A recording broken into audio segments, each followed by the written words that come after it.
स्वर्गीय मनमोहन अधिकारी प्रथम निर्वाचित कम्युनिस्ट प्रधानमन्त्री, जन्म 1986, मृत्यु 2056 सालमा है। तपाईहरुलाई चाहिँ म यो पुरै देखाउँछु यो स्मृति पार्कमा, शहीद स्मृति पार्कमा है। यो सबै देखाउँछु तपाईहरुलाई।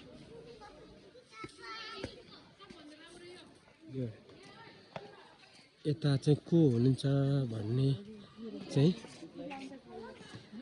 निश्चित गरिएको स्थापना प्रवेश नगरौँ, सन्धि नगरौँ। अब उहाँको चाहिँ यो को हुनुहुन्छ, उहाँको नामहरू चाहिँ म हेर्न चाहन्छु।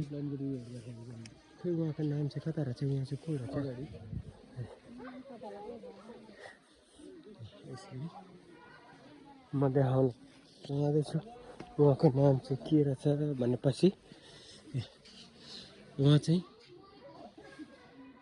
स्वर्गीय पुष्पलाल श्रेष्ठ, नेपाल कम्युनिस्ट पार्टीका संस्थापक, जन्म 1981, मृत्यु 2035 सालमा है।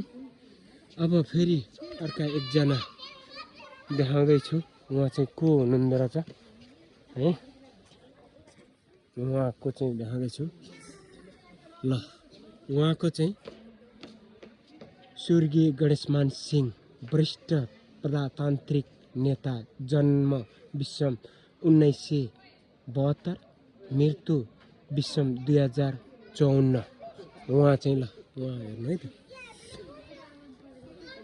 अब उहाँ फेरि एकजना, उहाँलाई देखाउँछु उहाँको नाम के हो है। शहीदहरूको चाहिँ यहाँ राखिएको रहेछ। उहाँ चाहिँ को हुनुहुँदो रहेछ भनेपछि उहाँ चाहिँ हेर्नुहोस्, उहाँ चाहिँ